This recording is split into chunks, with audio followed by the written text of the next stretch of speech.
Hello everyone, this seminar today is about gardening at home. It's a wellness program designed to help you maybe start a garden, or if you've done some gardening before, maybe some good ideas on ways you can modify it or change it. But it's a nice thing, especially now that spring's here, to really kind of get outdoors and support a bit of your food intake. You know what's in the food, you know what you're putting into the ground, what you're pulling out of it. It's just really a nice educational course I put together. I actually grew up on a farm, the Catskills, and I have a small backyard garden for our family. We have some chickens and things like that. I'm also helping restart a community garden where we live. So it's something I have a lot of passion and experience for, and it's something I think is there's a lot of health benefits to gardening, obviously, not just eating the food, but planting the food and harvesting the food. It's a great thing to do. So first off, we want to start off, all active members, make sure that for credits for LMHF, for Wellness Program Part 2, you must watch the video in its entirety and comment on each video with your name. Once confirmed by LMHF, your comments and name will promptly be removed. So make sure you do that so you get credit for watching these videos. So number one, we're going to talk about growing food. Now, this is either to supplement what you're doing on a small to medium-sized scale. It's not going to be your entire, food supply. It's not going to come from this garden. It's just small-sized stuff that doesn't take much time, effort, or expense to produce. And the main thing nowadays, obviously, with the pandemic and whatnot, the more we can do ourselves and be in control, the better off we are. So this is just a small presentation to talk about some ideas and concepts that I've been using and a lot of people are getting into. 2020 has really increased the demand for outdoor things. Gardening was through the roof last summer. Seed supplies were down. Obviously, people are doing a lot of home projects and renovations. So this was right in line with that. So something that's going to continue, I believe, on and on. During the World Wars, there was a lot of what were called victory gardens, to where people were instructed to try and produce some food for themselves because most of the supplies and rations were being sent to the troops overseas. So that's something that's kind of picked up again because we have had supply chain issues and things like that. So food scarcity is also a big thing if you live in a community where you don't have grocery stores and farm stands. It's something that you can easily do with not much time or effort or money or expense. So we're talking about a small to medium scale. Again, nothing that's going to be some huge farm. You don't need a lot of space. So I've tried to eliminate a lot of the objections about too much time, too much space, and too much effort. And just keeping it simple. Plants will grow in most environments, so it's not like you need to put a ton of time and effort into it, and especially expense-wise, you don't need to buy a ton of expenses. They will grow in most plants will grow in 6 inches of soil and can produce pretty well for you and your family. So what we're going to talk about here is small to medium scale again. The main three components you need are sun, soil, and water. Now we'll break those things down as we go slide by slide, but the main three components, aside from obviously seeds and or plants, we'll talk about that as well, is those three components. So those are the three things you need to kind of address and look at as you plan this out and as you go through the season. So you don't need a lot of time. It's a limited time commitment. There is a limited investment. Again, these things don't cost that much. Seeds are very inexpensive and can produce quite a bit of food. And again, limited space. Can be container gardens, can be pallet gardens, can be buckets. It doesn't have to be raised beds or tilled rows and things like that. So there's very simple things you can actually do that will go a long way when it comes to planting. So again, when we talk about the health benefits of gardening, so a couple things we look at is obviously it's exercise and activity, right? You're actually getting outside, you're digging and hoeing things and pulling weeds. So there's a lot of different components to, especially when you're prepping the beds. As you go along, it's more about weeding and things like that. But obviously you're going to get nutrition out of it. You're going to be, yielding your harvest from your beds or your buckets, whatever you're using. There's a lot of research showing that the connection between soil and microbes in our bodies is very important. So we look at like the microbiome and things like that. We have a lot of symbiotic organisms that work within our body, on our skin, inside our bodies, which keep us healthy. Same thing with the soil. Soil is actually a huge colony of microbes that actually are breaking down materials and providing nutrients for the plants, which we take in when we eat them. So there's a ton of benefits to that. Obviously, that's where our health comes from and emanates from our food. So that's a big thing we look at when it comes to gardening. And let's look at the small scale first. So you can start something really simple. It could be small pots in a windowsill, maybe next to your kitchen sink, anywhere that we're getting nice sunlight, maybe a south-facing window, as long as it's not too bright. There's a bunch of things, small things like herbs and things like that, you can actually plant on a windowsill. There's container gardens, planter boxes. There's also what I like to talk about is called edible landscaping. So people spend a lot of time and effort and money putting all different types of bushes and grasses and things on their property. Well, there's a lot of ornamental fruit trees and bushes and things like that which actually produce food, but they also look great on your property. So that's something I like. There's a big movement kind of moving towards that, where it's not just grass and bushes, but it's things that actually can produce food, maybe not even just for you, but for the wildlife and things like that around you. So let's talk about a couple of these different options. I have 5 pictures up here with some different simple things that people have done. A lot of these are do-it-yourself type things, using materials or repurposing materials around your house. Sometimes you're buying some of these things, but a lot of them, if you have some basic tools and things, you can build yourself. So on some of these things, the top corner there, on the left, those are just basically someone took 2 pieces of wood and put some holes in them and put the pots or planters. You could use cups, anything plastic, as long as it has a little bit of drainage to it, to basically have like a windowsill type garden. Some of the others on the bottom right would be more pallets. So pallets are usually free. You can find them everywhere around companies that ship things, and don't ever buy pallets. There's always free pallets available. Sometimes they just leave them at the street. There's different thickness pallets based on what was sent or shipped on that pallet. Most of them don't have any chemicals. If they do have chemicals and stains, obviously you don't want to use those because that can get into the soil and affect the plants. But pallets are free. The second picture down on the right actually shows someone. What you actually do on that aspect is you lay the pallet down, or you can angle it up slightly if you want to face the sun, and you fill it with soil. And you basically plant in those rows. And what happens is the slats of the wood protect that area from getting weeds. So really you're reducing the amount of weeding you have to do if you do that. Some people will put a burlap bag or plastic on the sides so that basically the soil stays in. But it's super simple, and it's very organized because everything is in rows, and then in between the rows where you usually have to weed, you don't have to do that because the wood is blocking the sunlight from allowing those weeds to come up. There will be some weeds coming up maybe on the sides or in between, but most of your plants are going to overtake most of that space. So it's great for lettuces and leaf vegetables and things like that. I've seen a lot of people do strawberries that way as well. There's tons of options when it comes to pallet reuse, not just for projects like this, but there's a lot of DIY type things. The one below the windowsill garden, that's a new style. It's basically more of like a raised bed, but it's on legs. So the benefit of those is that you don't have to bend down to do your gardening. If you're doing weeding or taking vegetables out of your garden, you don't have to bend down. So it's a nice way not to get a backache if everything is nice and high.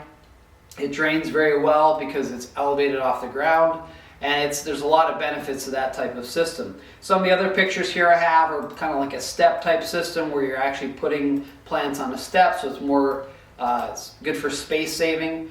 Also, you can mount pallets on the wall and actually plant the plants on the wall, and the plants will grow towards the sun.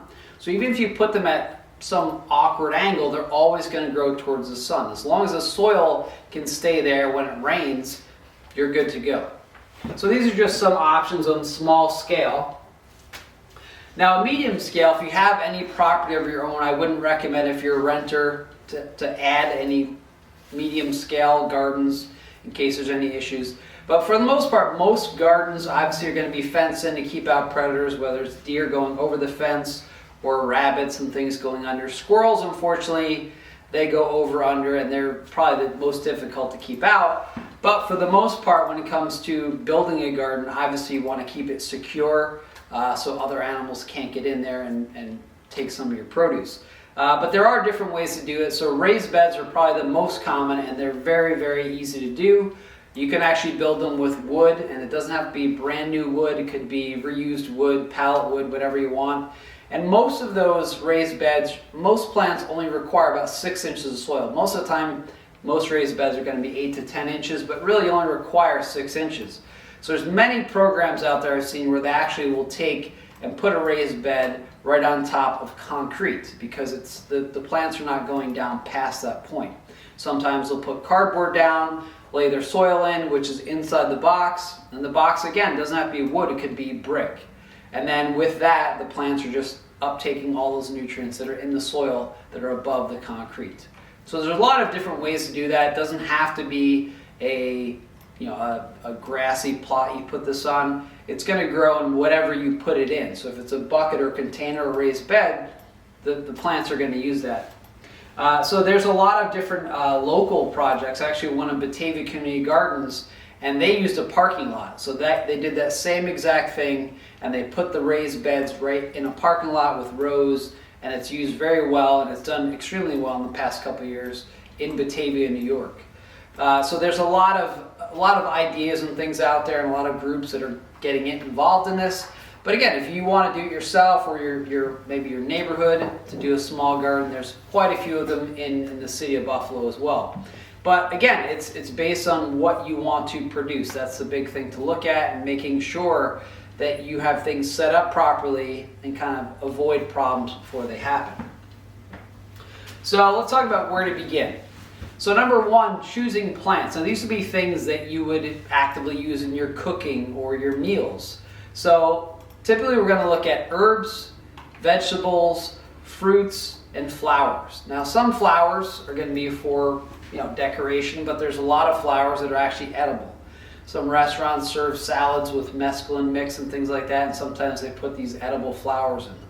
So that's another option. There's also a lot of other things like mint and things like that you can actually make tea with.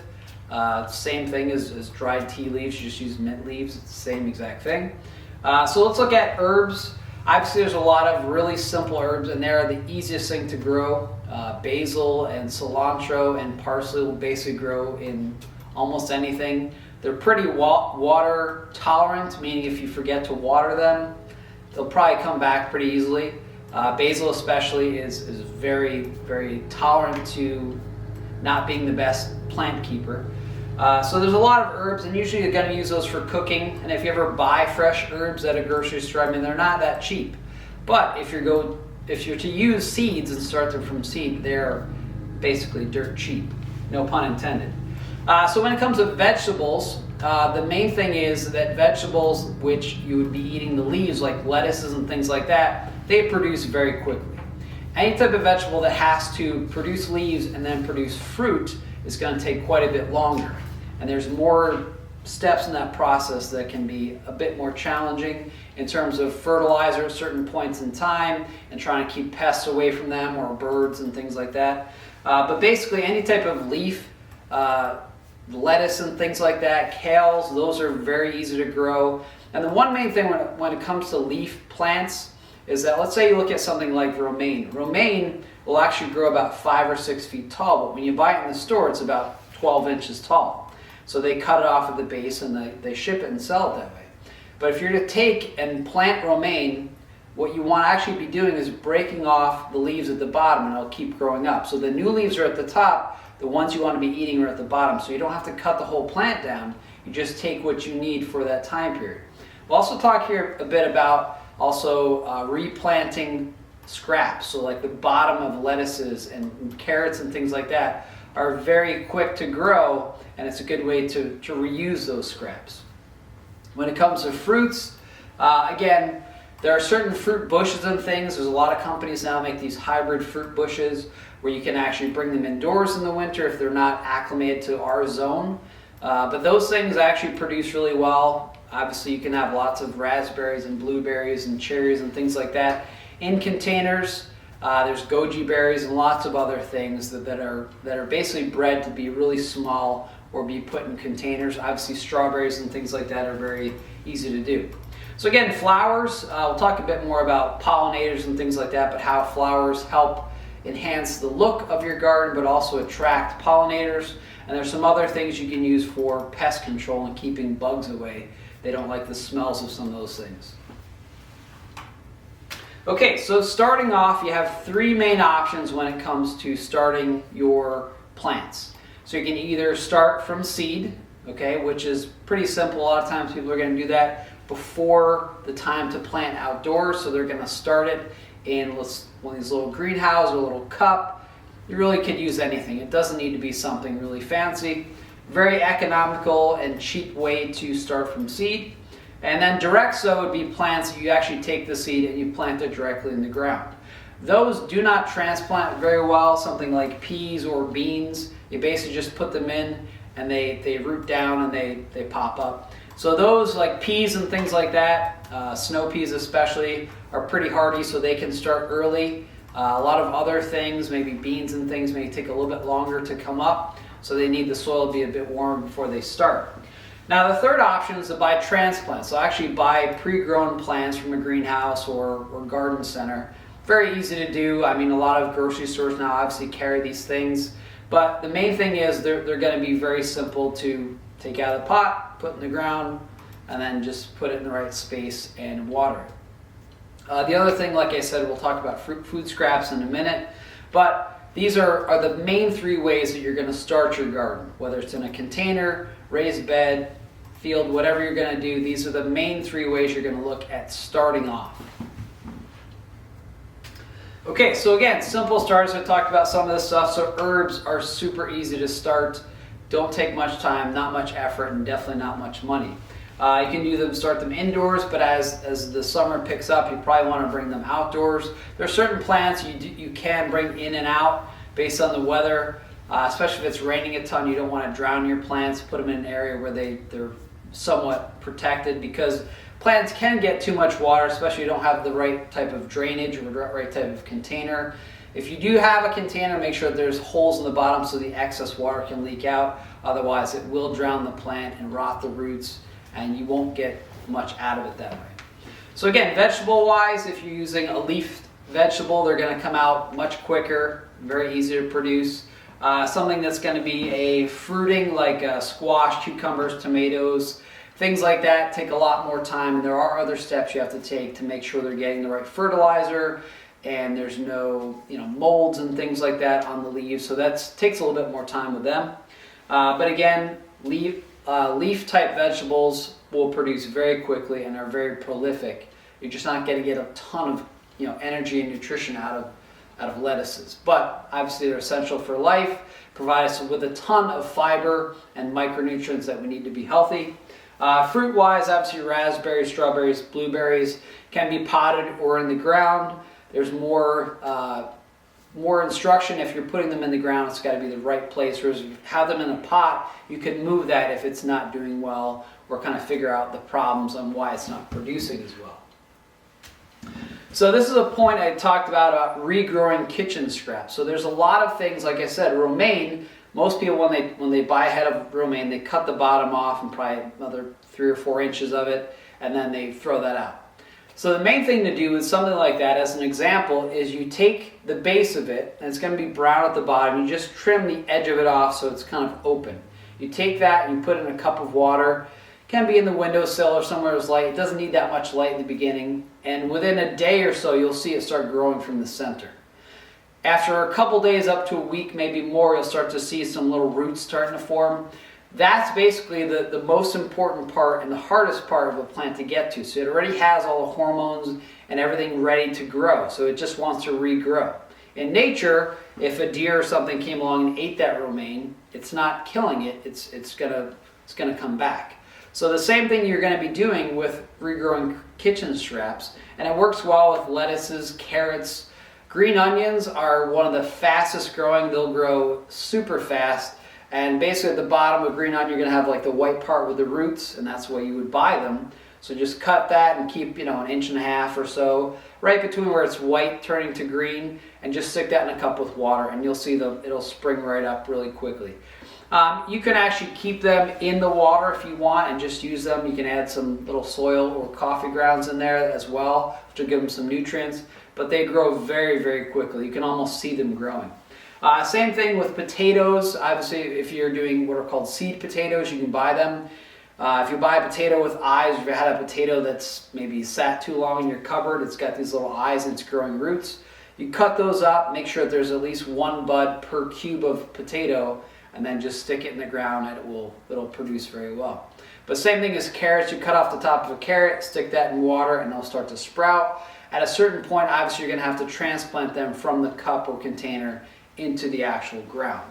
Some things you want to add that are what could be considered food waste to your garden beds, coffee grounds, any type of kitchen compost, as long as there's no citrus and things like that, will compost very well. Making sure that you keep it wet. If it's outdoors, sometimes a container works really well, and there's a whole bunch of composting techniques that work great. But those are simple things you can use, and obviously in the fall, brown leaves are excellent. It's a great form of carbon for your plants. A lot of people obviously put them in bags at the curb, and then your town takes them away and makes compost with them. But it's best if you just take that stuff and chop it up with your mower, let the worms eat it and break it down, and then that's what it's going to feed your plants the following year. So the trees are actually feeding your plants. As long as there's no chemicals and additives, I'd be careful if you're using any type of Roundup and anything like that on your lawn. True Green, I would avoid that because that's going to get into your food supply. But any just natural leaves work extremely well. All right, so supply-wise, you don't need any crazy amounts of supplies. Obviously, shovels, you can use a spoon if you wanted to. It doesn't have to be anything crazy. You don't need to buy expensive gardening gloves or expensive watering cans. Simple stuff works very well. You don't even need a watering can. You can use a cup, simple scissors and things like that. So just a basic selection of tools.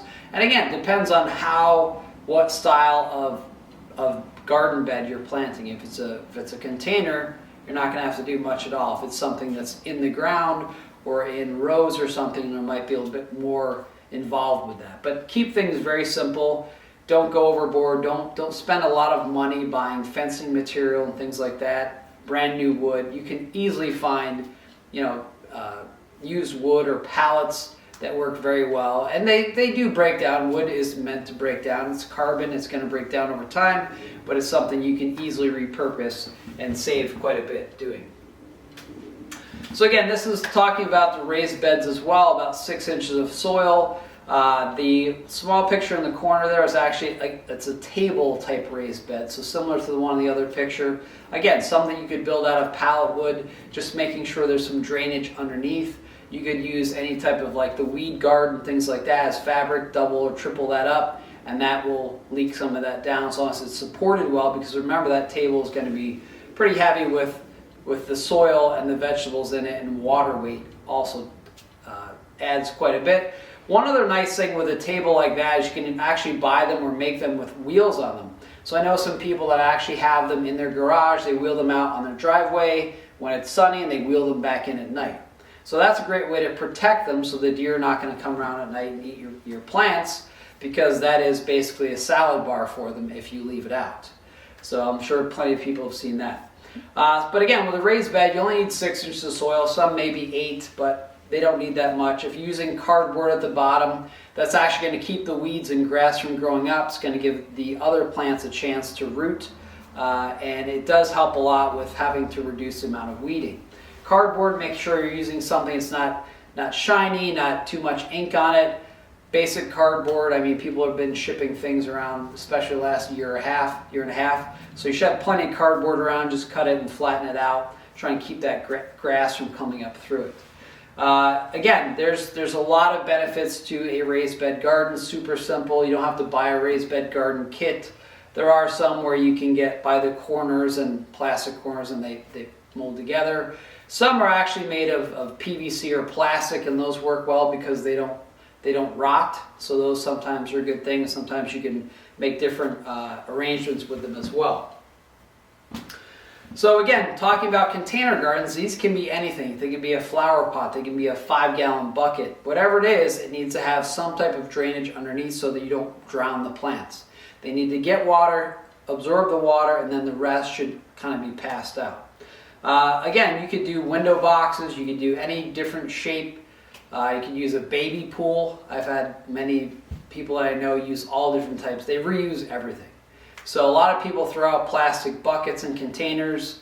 They work very well as long as you put a small hole in the bottom or a couple holes to allow for drainage, which is very important. So anything that holds soil, I've even seen people on a fence will actually put like a fabric shoe rack, and they actually put like the coconut core inside it to kind of give it some substance, so you can actually put the soil in it, and you can grow plants that way as well. So there's a lot of amazing ideas and ways to actually reuse things to plant and grow some food. So we look at the sun. Obviously we want to make sure we're getting enough sun. South facing sun, the angle of the sun is going to change as we go from the spring to summer to fall. So making sure you're putting your garden in a place where at the peak times, which would be around mid-afternoon, where you're getting the most sun, the sun is at the highest point, that you don't have too much shade. So typically you're looking in this area, looking for the south-facing garden. You want to make sure that there's not things in the way, especially trees and things like that as they gain their leaves. So it's important, if you have a garden that's not movable, to position it in a place where you know you're not going to have issues as the sun angle changes over time or throughout the day. So typically you're going to want 6 to 8 hours of sun for most plants. Certain things like lettuces and things like that, they actually like a bit of shade, so they're a little bit easier to work with. If they're in direct sun for too long, they will wilt and die. So sometimes you have to kind of give them a little shade cover, which works very well and very, very easy. But again, they grow extremely well. So lettuces and kale and things like that, any shards and things like that, grow very easily and very well. But make sure you modify the sun as much as you can. Actually, in Niagara Falls, also mentioned they had a program where they're using old shopping carts, and they were actually lining them and putting the plants and soil in the shopping carts. So people put them on a sidewalk or out on their driveway at night, similar to a raised bed table with the wheels on it, which is a really interesting program that they started in Niagara Falls. So let's talk about soil. It's not actually dirt. Soil is, again, it's a bunch of microorganisms that are working to break down materials and release micronutrients in the soil. And that's really what the plants are picking up. So whether it's worms that are breaking things down, and worm castings have tons of nutrients for your plants.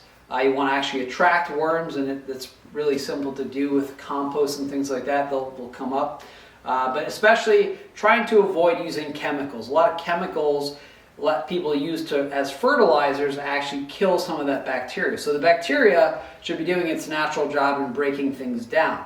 So typically it's nitrogen, potassium, phosphorus and potassium, NPK fertilizers, but there's a lot more nutrients, especially minerals, that are not included in that. So if you're just using a standard fertilizer, you're not getting everything. You're not getting the full spectrum. So it's best really just to let nature run its course and make healthy soil for you.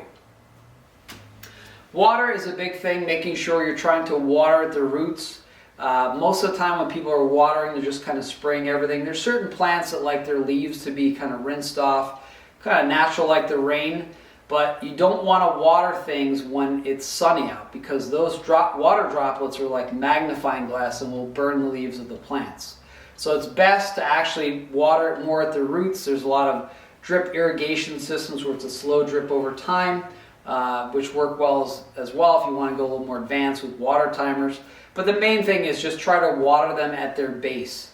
You do not want to water plants at night, because at night is when the temperature drops and molds and things like that will start to increase, especially on the leaves of plants.